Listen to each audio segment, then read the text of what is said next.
ആവർത്തനം അധ്യായം 1. സൂഫിനെതിരെ പാരാനും തോഫലിനും ലാബാനും ഹസേരോത്തിനും ദീസാഹാബിനും നടുവെ യോർദാനക്കരെ മരുഭൂമിയിൽ അരാബയിൽ വെച്ച് മോശെ എല്ലാ ഇസ്രായേലിനോടും പറഞ്ഞ വചനങ്ങളാവത്. സെയർ പർവ്വതം വഴിയായി ഹോരേബിൽ നിന്ന് കാദേശ് ബർണയിലേക്ക് 11 ദിവസത്തെ വഴിയുണ്ട്. 40-ാം സംവത്സരം 11-ാം മാസം 1-ാം തീയതി മോശെ ഇസ്രായേൽ മക്കളോട് യഹോവ അവർക്ക് വേണ്ടി തന്നോട് കൽപ്പിച്ച പോലെയൊക്കെയും പറഞ്ഞു. ഹെശ്ബോനിൽ പാർത്തുന്ന അമോരി രാജാവായ സീഹോനെയും അസ്തെരോത്തിൽ പാർത്തുന്ന ബാശാൻ രാജാവായ ഓഗിനെയും എതിരേൽ വെച്ച് സംഹരിച്ച ശേഷം യോർദാനക്കരെ മോവാബ് ദേശത്ത് വെച്ച് മോശെ ഈ ന്യായപ്രമാണം വിവരിച്ചു തുടങ്ങിയത് എങ്ങനെയെന്നാൽ, ഹോരേബിൽ വെച്ച് നമ്മുടെ ദൈവമായ യഹോവ നമ്മളോട് കൽപ്പിച്ചത്, നിങ്ങൾ ഈ പർവ്വതത്തിൽ പാർത്തത് മതി. തിരിഞ്ഞ് യാത്ര ചെയ്ത് അമോര്യരുടെ പർവ്വതത്തിലേക്കും അതിൻ്റെ അയൽപ്രദേശങ്ങളായ അരാബ മലനാട്, താഴ്വീതി, തെക്കേദേശം, കടൽക്കര എന്നിങ്ങനെയുള്ള കനാനി ദേശത്തേക്കും ലെബാനോനിലേക്കും ഫ്രാത്ത് എന്ന മഹാനദി വരെയും പോകുവിൻ. ഇതാ ഞാൻ ആ ദേശം നിങ്ങളുടെ മുമ്പിൽ വെച്ചിരിക്കുന്നു. നിങ്ങൾ കടന്ന യഹോവ നിങ്ങളുടെ പിതാക്കന്മാരായ അബ്രഹാമിനും ഇസ്ഹാക്കിനും യാക്കോബിനും അവരുടെ സന്തതിക്കും കൊടുക്കുമെന്ന് അവരോട് സത്യം ചെയ്ത ദേശത്തെ കൈവശമാക്കുവാൻ. അക്കാലത്ത് ഞാൻ നിങ്ങളോട് പറഞ്ഞത്, എനിക്ക് ഏകനായി നിങ്ങളെ വഹിപ്പാൻ കഴിയുകയില്ല. നിങ്ങളുടെ ദൈവമായ യഹോവ നിങ്ങളെ വർദ്ധിപ്പിച്ചിരിക്കുന്നു. ഇതാ നിങ്ങൾ ഇന്ന് പെരുപ്പത്തിൽ ആകാശത്തിലെ നക്ഷത്രങ്ങൾ പോലെ ഇരിക്കുന്നു. നിങ്ങളുടെ പിതാക്കന്മാരുടെ ദൈവമായ യഹോവ നിങ്ങളെ ഇപ്പോഴുള്ളതിനേക്കാൾ ഇനിയും 1000 ഇരട്ടിയാക്കി താൻ നിങ്ങളോട് അരുളി ചെയ്തപ്പോൾ അനുഗ്രഹിക്കുമാറാകട്ടെ. ഞാൻ ഏകനായി നിങ്ങളുടെ ഭാരവും നിങ്ങളെ ചുമട് നിങ്ങളുടെ വ്യവഹാരങ്ങളും വഹിക്കുന്നത് എങ്ങനെ? അത് ഗോത്രത്തിൽ നിന്ന് ഞാനും വിവേകവും പ്രസിദ്ധിയുമുള്ള പുരുഷന്മാരെ തിരഞ്ഞെടുപ്പിൻ. അവരെ ഞാൻ നിങ്ങൾക്ക് തലവന്മാരാക്കും. അതിനെ നിങ്ങൾ എന്നോട്, നീ പറഞ്ഞ കാര്യം നല്ലതെന്ന് ഉത്തരം പറഞ്ഞു. ആകയാൽ ഞാൻ നിങ്ങളുടെ ഗോത്ര തലവന്മാരായി ഞാനും പ്രസിദ്ധിയുമുള്ള പുരുഷന്മാരെ 1000 പേർക്ക് അധിപതിമാർ, 100 പേർക്ക് അധിപതിമാർ, 50 പേർക്ക് അധിപതിമാർ, 10 പേർക്ക് അധിപതിമാർ, ഇങ്ങനെ നിങ്ങൾക്ക് തലവന്മാരും ഗോത്രപ്രമാണികളുമായി നിയമിച്ചു. അന്ന് ഞാൻ നിങ്ങളുടെ ന്യായാധിപന്മാരോട് ആജ്ഞാപിച്ചത്, നിങ്ങളുടെ സഹോദരന്മാർക്ക് തമ്മിലുള്ള കാര്യങ്ങളെ കേട്ട് ആർക്കെങ്കിലും സഹോദരനോടോ പരദേശിയോടോ വല്ല കാര്യവും ഉണ്ടായാൽ അത് നീതിയോട് വിധിപ്പിൻ. ന്യായവിസ്താരത്തിൽ മുഖം നോക്കാതെ ചെറിയവൻ്റെ കാര്യവും വലിയവൻ്റെ കാര്യവും ഒരുപോലെ കേൾക്കണം. മനുഷ്യനെ ഭയപ്പെടരുത്, ന്യായവിധി ദൈവത്തിനുള്ളതല്ലോ. നിങ്ങൾക്ക് അധികം പ്രയാസമുള്ള കാര്യം എൻ്റെ അടുക്കൽ കൊണ്ടുവരികയും അത് ഞാൻ തീർക്കും. അങ്ങനെ നിങ്ങൾ ചെയ്യേണ്ടുന്ന കാര്യങ്ങളൊക്കെയും ഞാൻ അക്കാലത്ത് നിങ്ങളോട് കൽപ്പിച്ചുള്ളൂ. പിന്നെ നമ്മുടെ ദൈവമായ യഹോവ നമ്മോട് കൽപ്പിച്ച പോലെ നാം ഹോരേബിൽ നിന്ന് പുറപ്പെട്ട ശേഷം നിങ്ങൾ കണ്ട ഭയങ്കരമായ മഹാമരുഭൂമിയിൽ കൂടി നാം അമോര്യരുടെ മലനാട്ടിലേക്കുള്ള വഴിയായി സഞ്ചരിച്ച കാദേശ് ബർണയിലെത്തി. അപ്പോൾ ഞാൻ നിങ്ങളോട്, നമ്മുടെ ദൈവമായ യഹോവ നമുക്ക് തരുന്ന അമോര്യരുടെ മലനാട് വരെ നിങ്ങൾ എത്തിയിരിക്കുന്നുവല്ലോ. ഇതാ നിങ്ങളുടെ ദൈവമായ യഹോവ ആ ദേശം നിൻ്റെ മുമ്പിൽ വെച്ചിരിക്കുന്നു.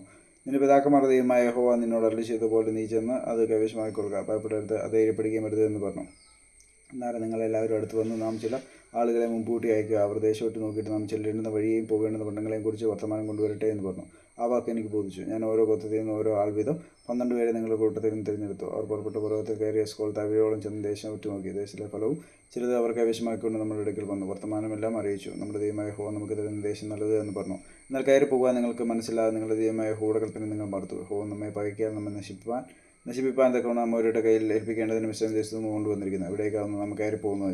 ജനങ്ങൾ നമ്മേക്കാൾ വലിയവരും ദീർഘകായന്മാരും പട്ടണങ്ങൾ വലിയവയും ആകാശത്തോളം എത്തുന്ന മതിലുള്ളവയുമാവുന്നു. ഞങ്ങളവിടെ അനാക്കിര്യം കണ്ടു എന്ന് പറഞ്ഞ് നമ്മുടെ സഹോദരന്മാർ നമ്മുടെ ഹൃദയം ഒരുക്കിയിരിക്കുന്നു എന്നിങ്ങനെ നിങ്ങൾ നിങ്ങളുടെ കൂടാരങ്ങളിൽ വെച്ച് പുറപ്പെടുത്ത് പറഞ്ഞു.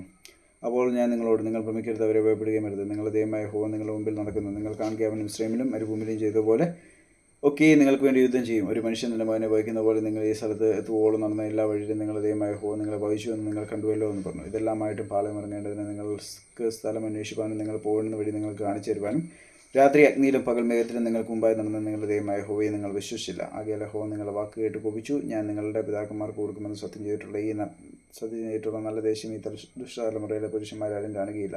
യെഫുന്നെയുടെ മകനായ കാലേബ് മാത്രം അത് കാണുകയും അവൻ യഹോവയെ പൂർണ്ണമായി പറ്റി നിന്നുകൊണ്ട് അവനും അവൻ്റെ പുത്രന്മാർക്കും അവൻ ചവിട്ടിയ ദേശം ഞാൻ കൊടുക്കുകയും ചെയ്യുമെന്ന് സത്യം ചെയ്ത് കൽപ്പിച്ചു. യഹോവ നിങ്ങളുടെ നിമിത്തം എന്നോട് കൽപ്പിച്ചത്, നീ അവിടെ ചെല്ലുകയില്ല.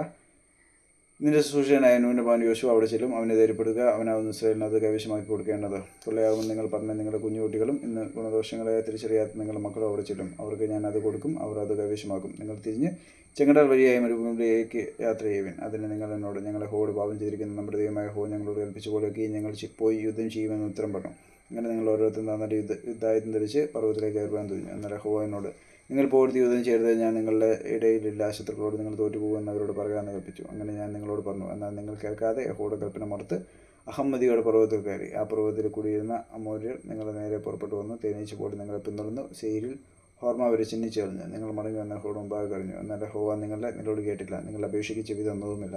അങ്ങനെ നിങ്ങൾ കാദേശിൽ പാർത്ത ദീർഘകാലമൊക്കെയും അവിടെ താമസിക്കേണ്ടി വന്നു.